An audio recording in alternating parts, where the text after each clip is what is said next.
suspension.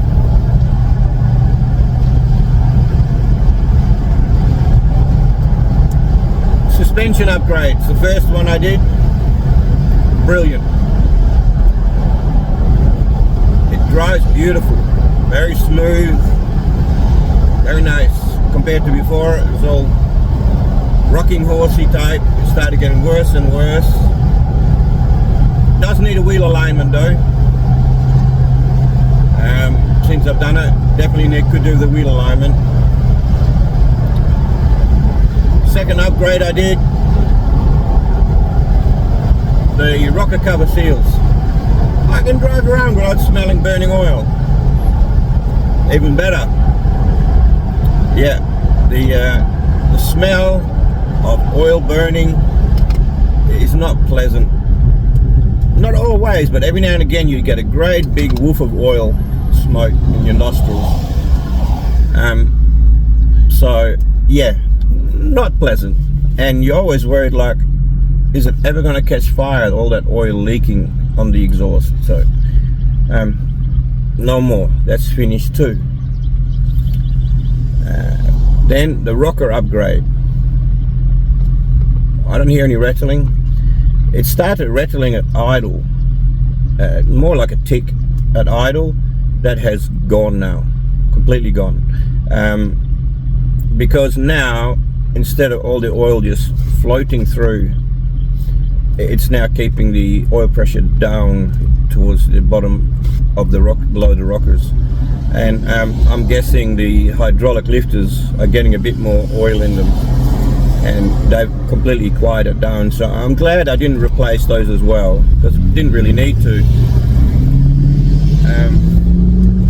I think they'll be fine now. So big difference. Also, my oil pressure never drops below half now on the gauge. It used to sit with, once the engine was hot. Once the engine was hot, it would sit on 3/8 of a tank, right? Quarter to 3/8 of oil pressure on the gauge. Now the lowest it goes to is half, and when I accelerate, it goes up to 5/8. Just higher speed, it just sits at 5/8. So just by changing the rockers and restricting that size of that hole, it's changing the oil pressure in the entire engine. So it's highly recommend, if you get a chance to do it, change to the upgraded roller rockers.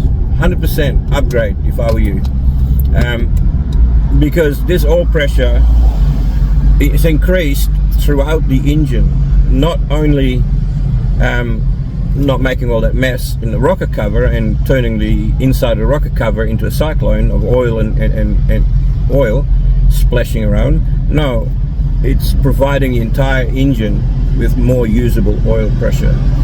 So 100%, in my opinion, a necessary upgrade to going to the rockers with the small hole. 100%, guys. It just sits on half, even idling with hot oil. Never ever done that before. It's always been close to a quarter, just over a quarter with the engine oil hot, and then it wouldn't quite reach half at operating RPM. So, and then I upgraded the 12-hole injectors, which I believe I was the first to do. Well over a decade ago. It was 12 years ago now, something like that. I did it, and the same again. The cruising used to sit on 14 odd litres to the 100 kilometres, and now it's dropped to 12 odd litres to the 100 kilometres. I don't know how that is in miles per gallon, but it's a difference, you know, and it shows you that the injectors make a difference, and also the smoothness. it just, the 12 holes just atomize the fuel so much better than a 2-hole. Or I think in the HO it had a 4-hole. But the 12-hole, it just, when I cleaned them, compared to a 2 or 4-hole, which comes out little streams, this particular 12-hole injector comes out like a fog, a mist, right? So what's more likely to explode, a mist or a stream of fuel? A mist of fuel will explode much more violently. So a lot less gasoline is required for the same amount of energy. So some people have said no, it's no good, the upgrade, but not many, because a lot of people have emailed me over the years thanking me for the advice of upgrading to a 12-hole injector. And I thought, since I've got this thing all pulled apart, you know, why not put the 12-hole injectors in it?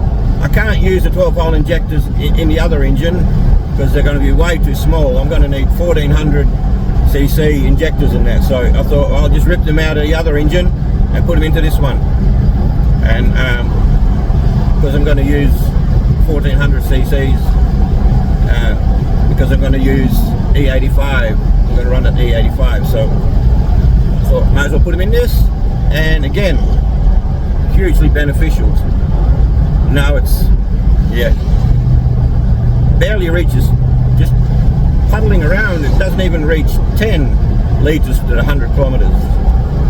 Huge difference. The Jet Super Chip, I don't know yet. It hasn't made a huge noticeable difference, but then how can I tell between all the other upgrades I've done?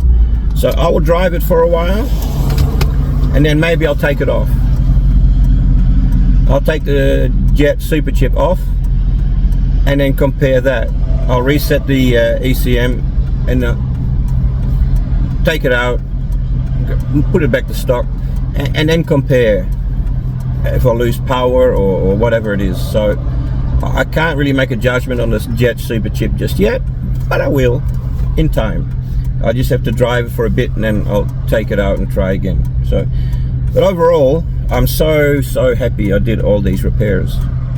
I know this car, from having looked underneath the rocker covers and how clean the engine is inside, it just proves to me regular oil changes, guys, is so important. If you don't change your oil regularly, you may as well, you know, throw your money away. Basically, it's definitely worth doing. Got to concentrate a bit here.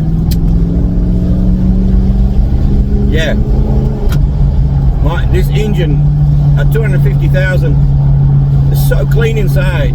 Like, I've seen a lot of engines on the inside with less mileage than that, and guess what? They're like blacky, gunky build up inside. Not this one. The synthetic oil, it's very clean, you know. So highly recommend you just change your oil regularly. You always see these people on the internet, right, pulling an engine apart and, you know, 90,000, you know, on the clock, and the engines are destroyed because they're full of sludge because people just don't change the oil. So yeah, I recommend you change your oil regularly, especially in these engines. They don't like dirty oil. They only have small oil galleries and you don't want to block them. So overall, it drives beautiful. It's such a big difference with the suspension being better, the engine running better. I just happy. I'm happy with what I've done, and this girl is happy too, because I've been promising I was going to do it for a long time and I never did, and she just kept being a good, reliable girl. So yeah, 100% deserves this vehicle deserved it.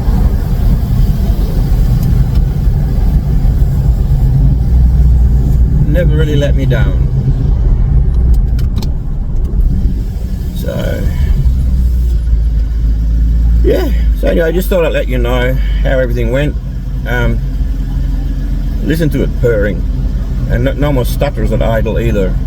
So maybe those injectors were getting a bit on the nose, the old ones, but it's just running a lot smoother. I don't know if that's due to the jet super chip or to the injectors. I'm not really sure, certain. So anyway, I'll leave it at that. I just thought I'd let you know how it went, how it's driving, and apart from the rear wheel bearing making a bit of noise, which is a bit concerning, I've got to order one of those, but I'll get to that. Oh, here we go.